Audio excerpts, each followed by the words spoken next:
नमस्कार, मैं हूं आपके साथ गौरव राजेंद्र। बुलेटिन की शुरुआत करते हैं। दुर्ग छत्तीसगढ़ महोत्सव राज्योत्सव 2025 के दूसरे दिन गंजपारा परिसर में संस्कृति संगीत का अनूठा संगम देखने को मिला।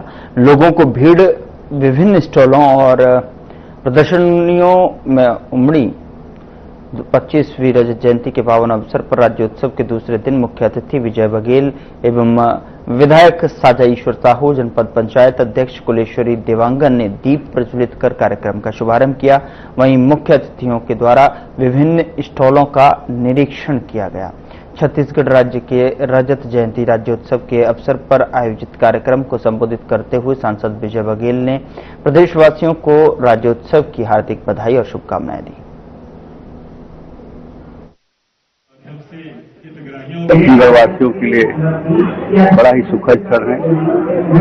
आज से 25 वर्ष पूर्व उस समय के तत्कालिक यशस्वी प्रधानमंत्री श्रद्धेय अटल बिहारी वाजपेयी जी ने हम सब छत्तीसगढ़वासियों को राज्य बनाकर जो उपहार दिए थे, आज उसके 25वें वर्ष में हम सब खुशियों के साथ इस उत्सव को मना रहे हैं। पूरा देश उत्साहित है, पूरा प्रदेश उत्साहित है, उमंग से भरा हुआ है और हमारा उत्साह और जब बढ़ा जब वर्तमान के प्रधानमंत्री माननीय नरेंद्र मोदी जी जो विश्व प्रख्यात नेता है, जिनके नेतृत्व में विकास के नए आयाम पूरे देश में हो रहा है, उनके आने से हम सब उत्साहित हैं, प्रफुल्लित हैं।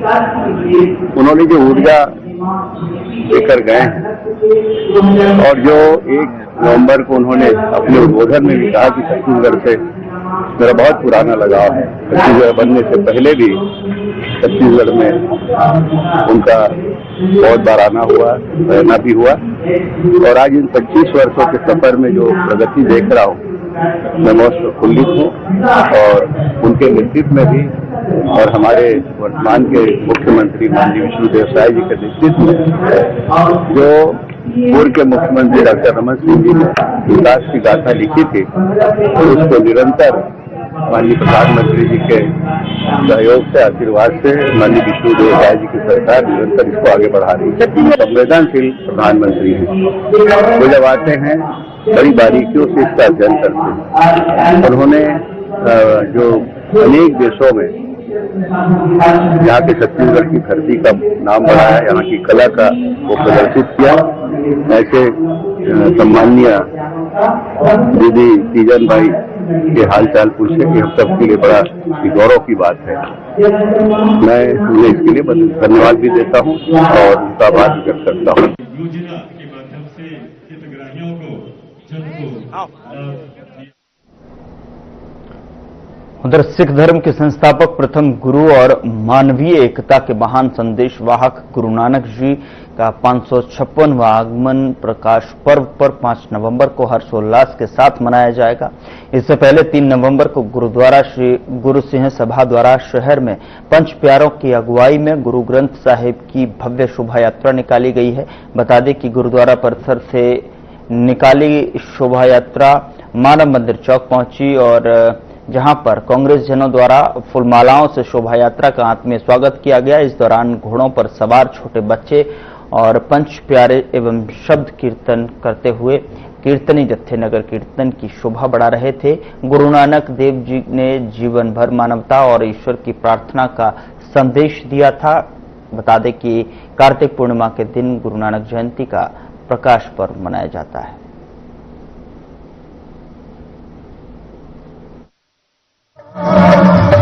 गुरु नानक देव जी का प्रकाश पर्व है और राजनांदगांव गुरु सिंह सभा गुरुद्वारा की तरफ से आज सिख समाज की तरफ से शोभा यात्रा निकाली जा रही है। और सबसे पहले तो गुरु नानक देव जी के प्रकाश पर्व पर सभी को बहुत बहुत बधाई।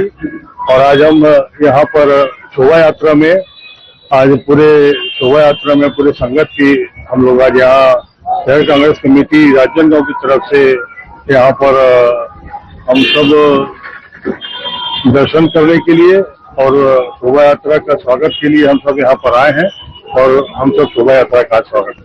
उसके अवसर पर अब गुरु नानक देव जी का प्रकाश पर्व परसों है और 2 दिन पहले शोभा यात्रा निकलती है।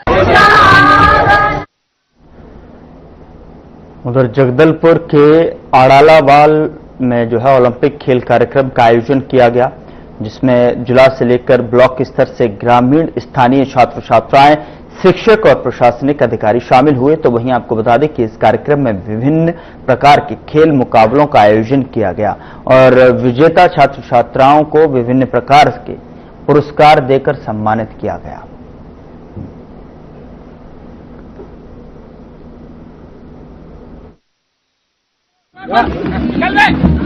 मैं 100-200 मीटर और रिले का मेडलिस्ट हूँ और मैं पहले भी स्टेट चैंपियन और नेशनल प्लेयर रह चुका हूँ और इस पिछले साल भी बस्तर ओलंपिक में हमने अपना ब्लॉक का टाइटल डिफेंड किया था रिले में।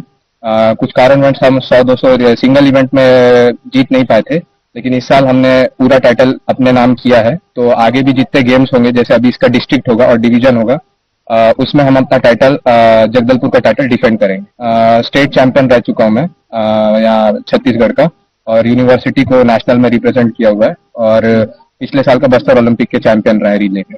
आगे चल के क्या तैयारी कर रहे हैं? आगे चल के मैं जस्ट देश को रिप्रेजेंट करना है सर, और अपना पर्सनल बेस्ट हर साल देते रहना है और इम्प्रूवमेंट करते रहना है। बाकी लोग से कंपटीशन मेरा नहीं है। जी सर, ग्राउंड की व्यवस्था है ठीक है, बट स्पॉन्सर की थोड़ी दिक्कत है। स्पॉन्सर होते तो आगे हम और भी उभर कर आ पाते, क्योंकि एक एथलीट का पैसा मैनेज करना, हर चीज का पैसा मैनेज करना थोड़ा प्रॉब्लम होता है। अगर स्पॉन्सर्स होते तो हम और आगे बढ़ सकते थे। मेरे जनपद में 71 ग्राम पंचायतें हैं। 71 ग्राम पंचायतों में 22,000 के लगभग लोगों का रजिस्ट्रेशन हुआ है बस्तर ओलंपिक के लिए। पिछले बार 2024 में भी हमारे यहाँ 8,500 लोगों का रजिस्ट्रेशन हुआ था। इस बार हमने 4 जोन में बांटा था। 31 तारीख को हमारे यहाँ 4 जोन में खेल प्रतियोगिता हुई, सभी पंचायतों को सम्मिलित करते हुए, जिसमें लगभग 6,200 प्रतिभागियों ने हिस्सा लिया। उसमें जो चयनित होकर बच्चे आए हैं वो आज हमारे ग्राउंड में यहाँ पर बिलोरी में 3 तारीख और 4 तारीख, आज 3 तारीख है, आज हमारा शुभारंभ हुआ है कार्यक्रम का, ब्लॉक स्तरीय टूर्नामेंट का, और कल इसका समापन होगा। इसमें 11 विधाएं शामिल हैं।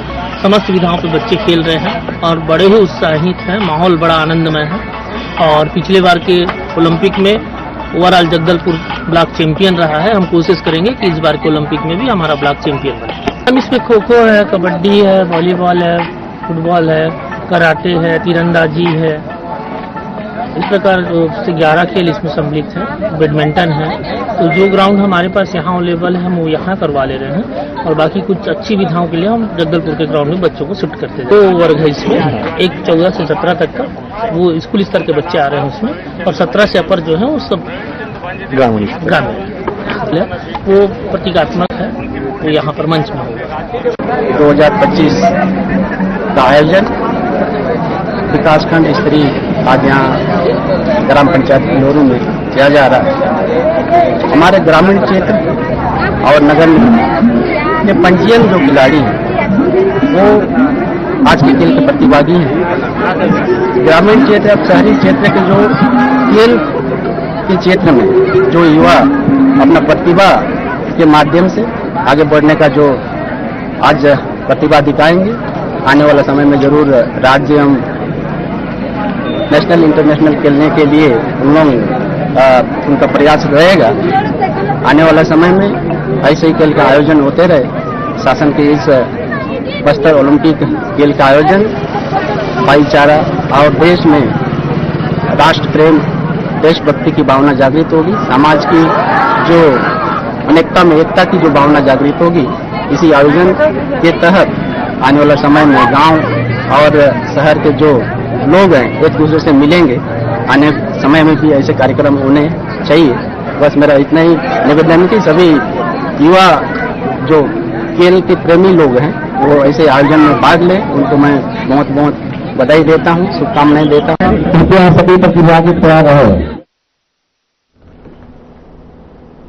छत्तीसगढ़ राज्य स्थापना दिवस राज्योत्सव 2025 का भव्य आयोजन दुर्गगंज मंडी परिसर में किया गया। कार्यक्रम का शुभारंभ मुख्य अतिथि स्कूल शिक्षा मंत्री गजेंद्र यादव द्वारा दीप प्रज्वलन के साथ किया गया। इस अवसर पर पूरे परिसर में छत्तीसगढ़ी संस्कृति, लोक कला और उत्सव की झलक देखने को मिली।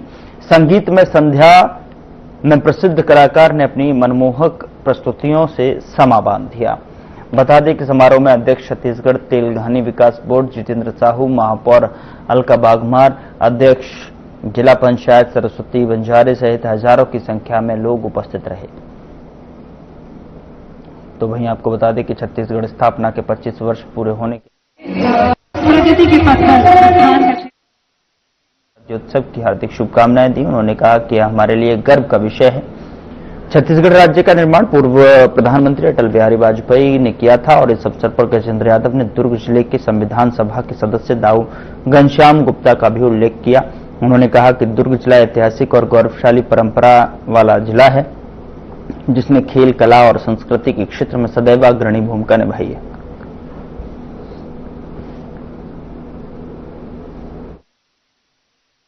इंदिरा कला होने की बात नहीं है।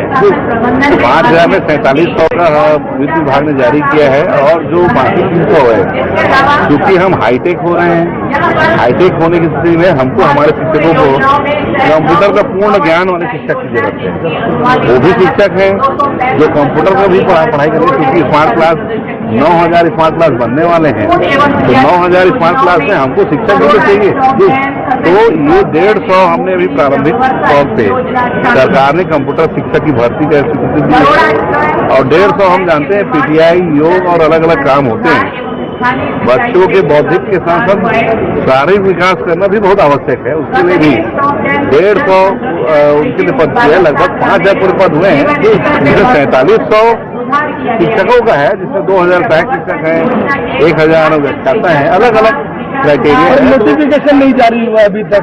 ये कौन बोलता है? लोग फेसबुक में चल के अफवाह में ज्यादा ध्यान देते हैं। मैं उस विभाग का मंत्री हूँ, मैं बेहतर जानूंगा आम आदमी से। और ऐसे लोग जो बिना जाने आंदोलन करते हैं, वो आंदोलन भी उनको मुबारक हो। जो वास्तविक बेरोजगार हैं, जिनको जरूरत है नौकरी की, उनको मालूम है। और कभी माननीय मुख्यमंत्री की बात नहीं, माननीय मुख्यमंत्री ने निर्देश दिया है व्यापम से पहले जो व्यापम का कैलेंडर जारी हुआ, क्योंकि शासन ने स्वीकृति बाद में दिया, कैलेंडर पहले जारी हुआ। तो कल हमने कहा है, व्यापम को कहा है कि आप भले दूसरे डिपार्टमेंट का बहुत सारे डिपार्टमेंट कम संख्या रखिए, उनको भले आप 1 महीने बाद करें, लेकिन शिक्षकों को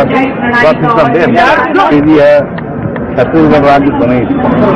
और 25 साल में जब हम रजत जयंती मनाएं, तो देश के यशस्वी प्रधानमंत्री श्रद्धेय नरेंद्र मोदी जी आके जो छत्तीसगढ़ के लोकतंत्र के सबसे बड़े मंदिर है छत्तीसगढ़ विधानसभा, उधर कल वो उद्घाटन करी और राज्य निर्माता श्रद्धेय अटल बिहारी वाजपेयी की मूर्ति के भी अनावरण करी और राज्य उत्सव का उद्घाटन करी। अब आज हम माननीय मुख्य राज्य नेतृत्व में छत्तीसगढ़ सरकार के सब मंत्रिमंडल के मंत्रीगण, सांसद सब जिला में जाके आज जिला स्तर के हमन निर्माण के हमन आज उत्सव मना था। आप सब लोग छत्तीसगढ़ राज्य निर्माण की बहुत बहुत बधाई देता हूँ। और 25 साल में हमारे छत्तीसगढ़ आने वाले समय में हम बहुत आगे बढ़ो।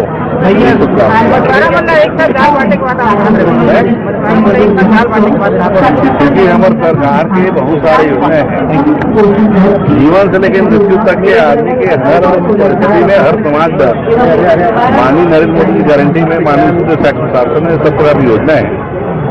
एक साथ बांटे से वो समाज एक साथ इकट्ठा हुई और जब इकट्ठा हुई तो जाल भले में अच्छी चंदा देती, लेकिन उसका संदेश पूरा समाज आ जाए ताकि समाज के बाकी आदमी मन ध्यान रहे कि सरकार में कौन कौन सी योजना है। लोगन मन ला समाज ला सरकार की योजना से जोड़ना।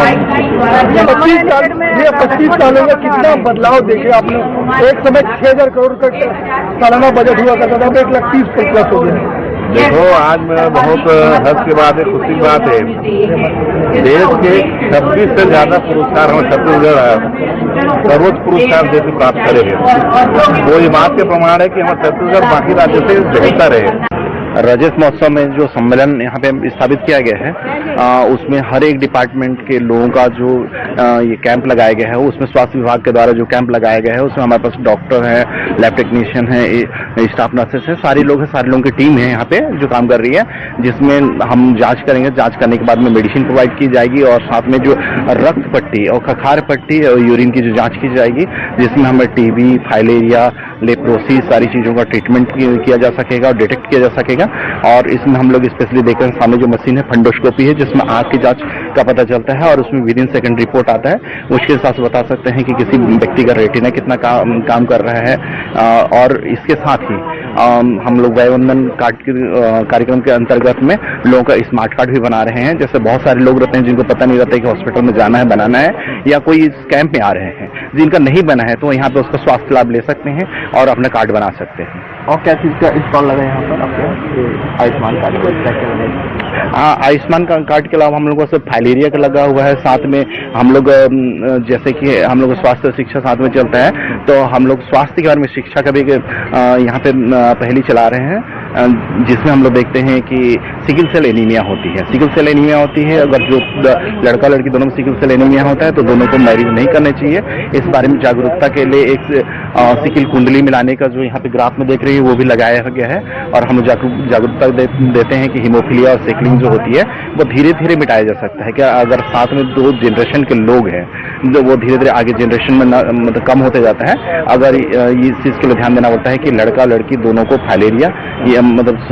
हीमोफीलिया और क्या नाम होता है सिकल सेल एनीमिया से पीड़ित ना हो। अभी कैंप में कितने लोगों का इलाज किया गया है? अभी तो आज तो इसकी शुरुआत हुई है। शुरुआत में भी हम लोग 10-12 लोगों को भी देख चुके हैं। धीरे से अभी चूंकि अभी सम्मेलन स्टार्ट भी नहीं हुआ है, और सम्मेलन स्टार्ट होते के साथ ही ऐसा अंदेशा है कि हम लोग 100 से 150 लोगों का पर डे हम लोग जांच कर पाएंगे। जैसे कि उसका खामियाजा निकलेगा तो उसको शीघ्र अस्पताल में बुलाया जाएगा। हाँ, अगर कोई ऐसा व्यक्ति निकलता है कि जिसका ट्रीटमेंट अगर यहाँ संभव है तो उसको हम लोग यहाँ ट्रीटमेंट करेंगे। इसके अलावा कोई ऐसी चीजें हैं जिसकी या तो मेडिसिन अवेलेबल नहीं होगी या उसको उच्च स्वास्थ्य की जरूरत होगी, तो वहाँ पे स्वास्थ्य देने की जरूरत होगी, तो हम उनको हॉस्पिटल बुला के हर संभव तक प्रयास करेंगे कि उसका संपूर्ण इलाज हो। टोटल कितने स्टाफ लगेंगे आपके अस्पताल के द्वारा? हमारे स्टाफ के द्वारा 20 से 25 स्टाफ डेली लगे हुए हैं। आज एक टीम की लगी हुई है, कल दूसरे टीम की लगी हुई है, हर मॉर्निंग इवनिंग में अलग अलग टीम की लगी हुई है। इस तरह से देखा जाए तो हमारे पास टोटल 70 से 75 लोगों की टीम यहाँ पे काम कर रही है। मुख्य डॉक्टर भी है और मुख्य डॉक्टर भी आए हुए हैं, सारे लोग आए। आपका परिचय सर? जैसे मेरा नाम डॉक्टर आशीष कुमार मिंग है, मैं सिविल सर्जन जिला दुर्ग। विभिन्न विभागों के द्वारा अपने विभागीय कार्यों का प्रदर्शन यहाँ पर स्टॉल के माध्यम से किया गया है। महिला समूह के द्वारा, वन विभाग के द्वारा हर्बल उत्पादों की विक्रय भी किया जा रहा है। शिक्षा विभाग के द्वारा बहुत अच्छे शैक्षणिक मॉडल का प्रदर्शन किया गया है। महिला बाल विकास के द्वारा आंगनबाड़ी केंद्रों में किस प्रकार की गतिविधियां संचालन की जा रही हैं उनका प्रदर्शन किया गया है। सभी आमजन से अपील है कि इनको देखें। साथ के साथ अन्य जो हितग्राही मूलक योजनाएं हैं उनके लिए पंजीयन की सुविधा भी यहाँ पर दी गई है। उदाहरण के लिए यदि कोई आयुष्मान कार्ड से छूटा हुआ हो तो वो यहाँ पर अपना पंजीयन भी करवा सकता है। तो इस प्रकार से सभी विभागीय योजनाओं का प्रचार प्रसार यहाँ पर किया जा रहा है और छत्तीसगढ़ के विकास की गाथा का प्रदर्शन किया जा रहा है। प्रगति के पथ पर उत्थान का क्षेत्र हो। उधर राजनांदगांव के बसंतपुर क्षेत्र के वार्ड नंबर 42 और 43 में दूषित पानी की वजह से स्थानीय लोगों ने बच्चों को पीलिया और हाथ पैर में खुजली एवं लाल दाने होने की शिकायत की है। यहां सभी घरों में पीला पानी नलों से आ रहा है, जिसकी वजह से लोग पीलिया की चपेट में आ रहे हैं। हालांकि इसका लक्षण कम लोगों में होने के चलते अब तक इसे गंभीरता से नहीं लिया गया है। इस क्षेत्र में कुछ जगहों पर पाइपलाइन में लीकेज भी दिखाई दे रहा है। वार्ड में मीना यादव ने बताया कि लगभग 1-1.5 महीने से पीला और हरे रंग जैसे पानी आ रहा है, जिस पर फिटकरी मिलाकर पानी का उपयोग कर रहे हैं और उसके बाद जो है घरों में सभी को खुजली की शिकायत हो गई है, जिसका इलाज जिला चिकित्सालय से चल रहा है। वहीं पूर्व पार्षद ऋषि शास्त्री ने कहा कि निगम के अधिकारी इस मामले में गंभीर नहीं हैं और अमृत मिशन योजना के ठेकेदार को बचाने का प्रयास कर रहे हैं। साथ ही उन्होंने कहा कि दूषित पानी सप्लाई की वजह से ये समस्या हुई है।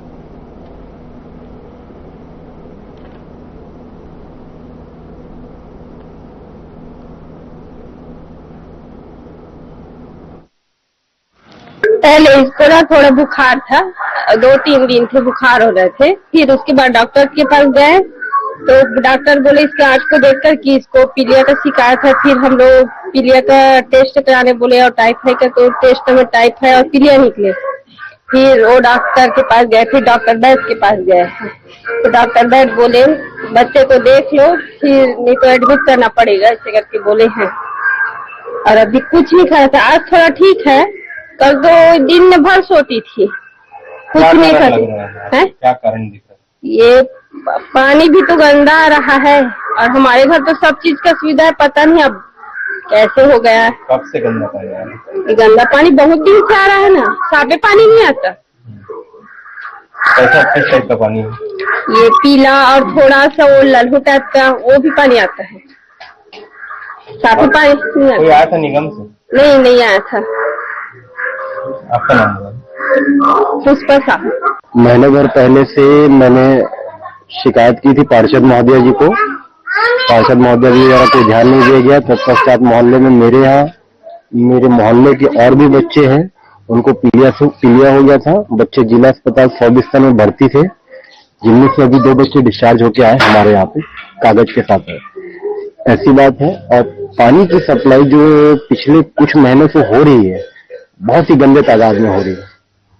घरों घर पानी की सप्लाई के लिए मैंने आवेदन भी दिया था, पर ऐसा कोई भी निराकरण किया नहीं गया है। तत्पश्चात मैंने पूर्व पार्षद श्री ऋषि शास्त्री जी को मैंने अवगत कराया, तो उन्होंने टीम बुलाई थी। कल टीम आई थी, वो जांच करके ले गए। जांच में उन्होंने पाया कि ये पानी गंदा है। सैंपल की जांच यही किए थे कल वो लोग, कुछ लिक्विड वगैरह डाल के उन्होंने देखा था, तो उसमें बोला कि ये पानी है तो थोड़ा गंदा। फिर हम जाते हैं निगम में, फिर आपको बताएंगे ऐसा करके। उन्होंने निगम में जाके क्या कहा अधिकारी को क्या नहीं, तो अधिकारी मुझे बोलते हैं कि पानी की सप्लाई तो अच्छी हो रही है करके, है ना। अब उन्होंने ऐसा झूठ क्यों बोला, किस लिए बोला, इसकी जानकारी मुझे नहीं। पर वार्ड में आप देख रहे हो घरों घर ये पानी रखा हुआ है, गुंडियां रखी, बर्तन रखे, पानी की सप्लाई बहुत गंदी हो रही है। बच्चे पीलिया से ग्रसित हो रहे हैं और डायरिया, शरीर में खुजली, इन सब चीजों का असर पड़ रहा है। आपका नाम? लालू बंसोड़। पानी की समस्या है, हरा आवा थे, शाम सुबह हरा थे और एक से घरों को फिटकिरी मिला था और नहा के घर फिटकिरी मिला था। ताकि से हाथ पर दर्द होते, खुजली हुआ थे, सब में खुजली है। सब में खुजली हो गए? हाँ, सब बाल बच्चा सब में हो गए। कतने दिन से होते ये? होते 2-3 महीना हो गए। नहीं फिटकिरी मिला दे था और फिटकिरी मिला के नहा के में पिए के मिला दे था, तमिल पी था। क्या नाम आपका? नहीं यादव। वार्ड में कल मुझे वार्ड वासियों ने घर आकर के संज्ञान में लाया कि पानी विगत 15 दिनों से बहुत गंदा आ रहा है, जिसको लेकर के उन्होंने आयुक्त महोदय और पार्षद महोदय को अवगत कराया था, परंतु समाधान नहीं मिल पाया। जिसके बाद मुझे जानकारी आई, मैंने डोर टू डोर किया। यहाँ जानकारी मिली कि पीलिया, खुजली और अन्य जो गंदे पानी से होने वाली बीमारियां के लक्षण लोगों में काफी सारे लोगों में देखे गए। जिसके बाद मैंने आयुक्त महोदय और स्वास्थ्य विभाग को इसकी जानकारी देते हुए टीम बुलवाई। टीम आकर के जांच किया, सर्वे किया। टीम के कर्मचारियों ने यहाँ पर तो स्वयं स्वीकारा कि पानी में कुछ गड़बड़ी है, परंतु जो अधिकारी एसी रूम में बैठे रहते हैं और वो वहां से ये बता रहे हैं मुझे फोन करके कि पानी स्वच्छ है। जबकि मैं आपको बता दूं कि राजनांदगांव में अमृत मिशन के तहत करोड़ों का, लाखों का लैब बना हुआ है, जहां आज भी ताला लगा हुआ है। तो जांच कहां से हो गई, कैसे हो गई? क्या पीएचई विभाग ने जांच की है? क्या अमृत मिशन ने जांच की है? जबकि अमृत मिशन की ठेके की कंपनी तो 15 दिनों से गायब है। उनको जनता की चिंता नहीं है, बल्कि अधिकारी जो है वो ठेकेदार को बचाने का प्रयास कर रहे हैं। अभी तक तो उस ठेकेदार के ऊपर FIR हो जानी चाहिए थी। अनुबंध खत्म करने का हवाला दे रहे हैं अधिकारी। जो 210 करोड़ का हजम कर गया पुणे की कंपनी, उसको अब अनुबंध खत्म करने का क्या उचित है? पहले तो FIR होनी चाहिए और ब्लैक लिस्टेड करना चाहिए।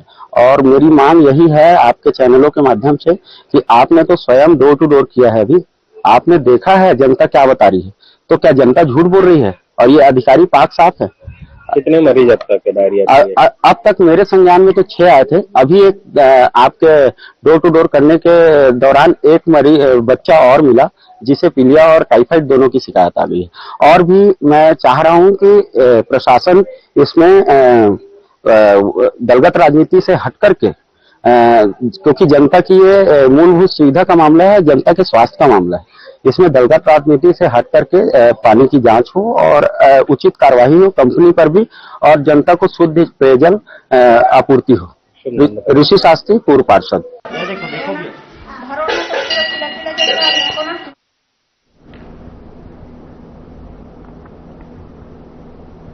फिलहाल बुलेटिन में इतना ही। नमस्कार।